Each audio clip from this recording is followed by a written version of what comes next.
네 번째 병해충 방제 시간입니다. 주요 병해충 발생 시기입니다. 모짜리 시기부터 후기까지 파란색으로 주요 발생하는 병해충을 표시했고요. 밑줄은 작년에 많이 생겼던 병해충이고요. 작년엔 특이하게 평년에는 안 생기는데 작년엔 많이 생겼던 가시무늬병이 있습니다. 어떤 병해충이 발생하는지 보시고 대비하시는 것도 좋은 방법입니다. 식물병이 발생하는 구성 요소인데요. 병원균, 발병 환경, 식물 이 세 가지가 요인인데 예방이 최선의 방지 대책입니다. 그렇다면 병해충 예방을 위해서 어떻게 해야 되느냐? 일단 건전 생육이 필요하고요. 그 다음에 기본 병해충 방제를 해주셔야 되는데요. 모내기 때 상자 처리제 해주시고, 그래서 본론에서는 7월 하순, 8월 상순 방제를 해주시면 되겠습니다. 상자 처리제입니다. 상자 처리제는 이렇게 제품이 아주 많습니다. 그렇기 때문에 제품도 그렇고 가격이 다양하고요. 대상 병해충 방지할 수 있는 것도 이렇게 다양합니다. 그래서 나의 방제 방법 패턴 반영해서 제품을 구입해서 사용하시기 바랍니다. 살균제 같은 경우에는 병해별로 이렇게 해가지고 품목명을 이렇게 적어놨어요. 그래서 참고해 주시기 바랍니다. 살충제도 마찬가지입니다. 적용 해충 그래서 품목명을 이렇게 기재를 해놨습니다. 참고해 주시고요. 피해주는 주요 해충입니다. 그래서 이제 물바구미인데요. 이렇게 물바구미 피해가 있으면 이파리가 이렇게 하얗게 길게 이렇게 변합니다. 그리고 이제 그 논에 가보면 이게 정상적인 분월의 모습인데 이렇게 피해가 있으면 분월도 못하고 뿌리가 이렇게 잔뿌리가 없어요. 그게 되면 이렇게 애벌레가 있는 것이고 이렇게 이런 논 가면 조금 물이 좀 탁합니다. 근데 좀 이제 또 헷갈리는 것은 친환경 단지 가시면 투구 모양의 투구새우가 있어요. 투구새우가 엄청나게 움직이면서 흙탕물을 일으키는데 그 투구새우는 친환경 단지에 이렇게 많거든요. 그래서 이제 그런 부분을 좀 구분을 하셔야겠습니다. 물 바구미는 연 1회 발생하고요. 그리고 이제 6월 상순에 산란 최상기입니다. 그렇기 때문에 월동성충은 이양 직후부터 6월 말까지 가해를 합니다. 그리고 이제 처음에 이제 논둑 주변에 이렇게 발생이 많은데 이렇게 개체수가 많아지면 점점 논 안쪽으로 확산합니다. 그래서 이제 작년에도 친환경 단지에도 많이 갔었고 가서 이제 약 처방도 해드리고 원인도 이렇게 밝혀드리고 했던 게 생각이 납니다. 이제 아까 보셨지만 분노를 억제하고 줄기수를 감소시키기 때문에 피해가 있을 경우에는 입제 같은 전용 약제를 살포하시기 바랍니다. 자, 줄무늬 입마름병입니다. 애멸구 때문에 생기는 거고요.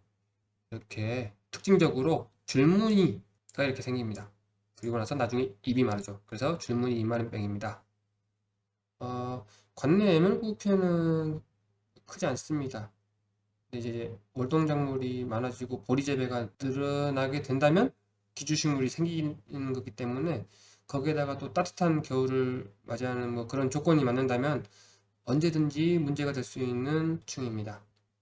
올해 같은 경우에는 겨울이 추운 편이기 때문에 월동해충 개체 수는 조금 줄어들지 않을까 이렇게 예상을 해봅니다. 뱀멸구입니다. 갈색을 띠고 있죠. 뱀멸구는 월동하지 않고 중국에서 날아옵니다. 그리고 이제 밀도 같은 경우에는 7월 하순까지 비례량이 결정적으로 영향을 주고요. 이 뱀멸구는 뱃대 아랫부분에서 서식을 합니다. 이제 이 피해 증상은 뱃대를 흡집하기 때문에 생육 위축시키고 고사시킵니다. 자, 여기 이서예요. 이렇게 피해 현장인데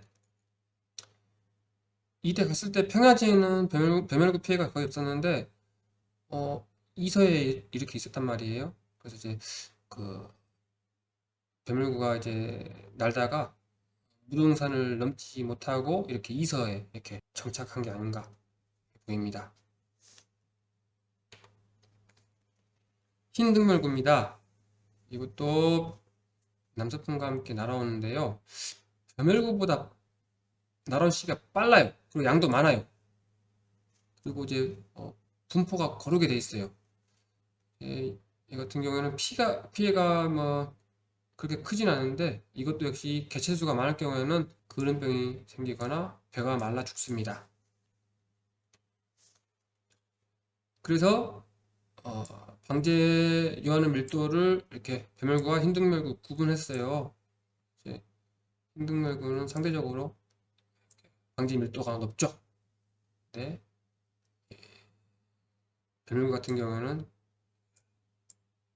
20주당 이 정도만 보여도 방제를 해 주셔야 됩니다. 약제별 효과는 뭐 8월 상순에는 입제도 충분하지만 뒤로 갈수록 효과 떨어지고요.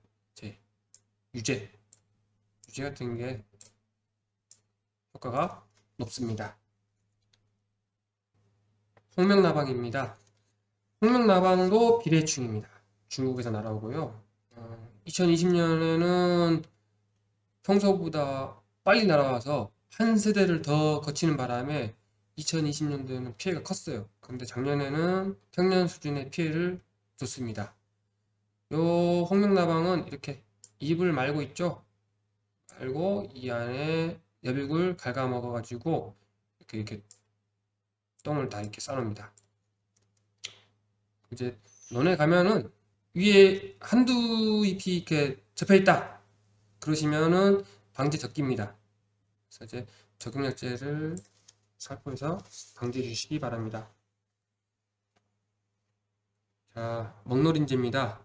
먹노린제 같은 경우에는 작년에도 피해가 좀 덜했어요. 이제 올해 또 지켜봐야 될 것 같고요. 6월 하순, 월동했던 것들이 6월 하순에서 7월 상순에 많이 이동합니다. 그래서 이쯤에 이제 방제를 해 주셔야 되고요. 요 사진 같은 경우에는 7월 16일경에 찍은 사진이에요. 이렇게. 자, 산란기가 7월 상순에서 8월 하순이죠. 예, 이렇게 다 이제 교미를 하고 있고요. 색깔이 이렇게 다르죠.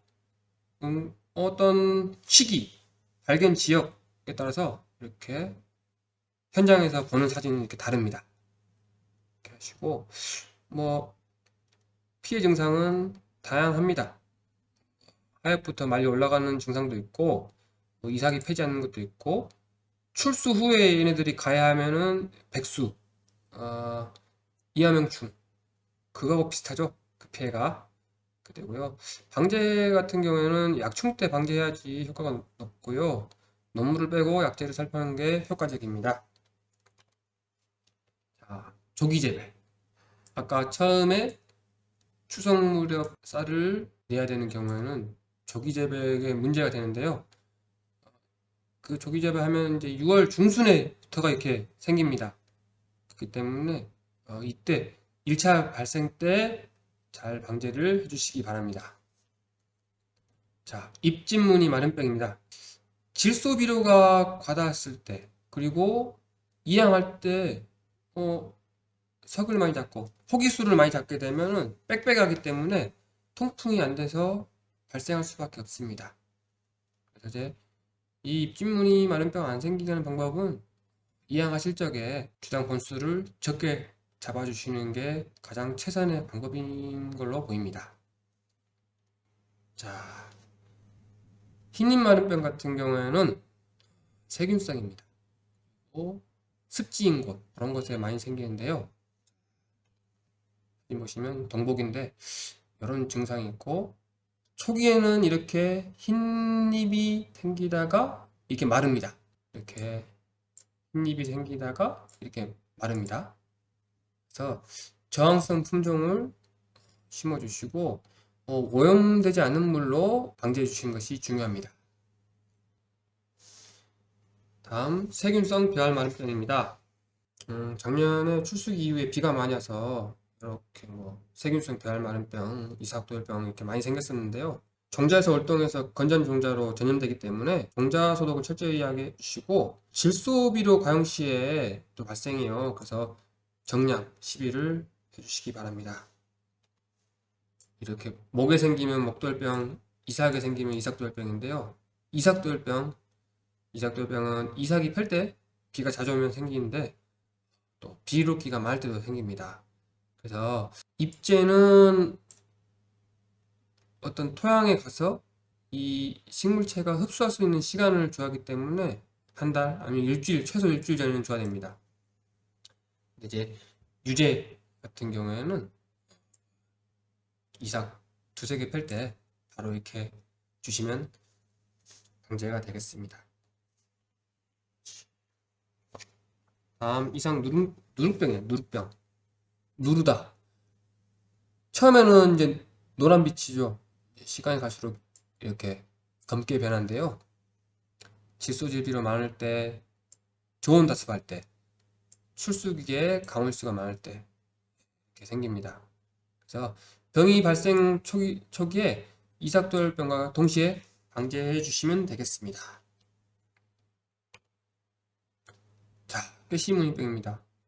사평에 출장을 갔는데 빨갛게 보이는 거예요.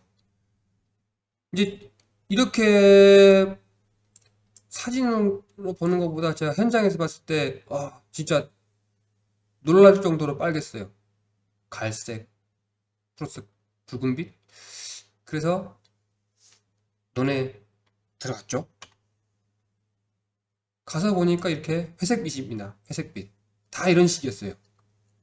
작년에 유독 이렇게 많았고, 농가분들이 포기채 뽑아와서 왜 그러냐 문의하신 농가분들도 많았는데요. 양분 보유력이 적은 토양, 그렇게 생기는데, 이 방제 방법은 종자 소독도 소독이지만 볏짚도 환원하시고 객토하시고 규산질비로 정량 공급을 해 주십시오.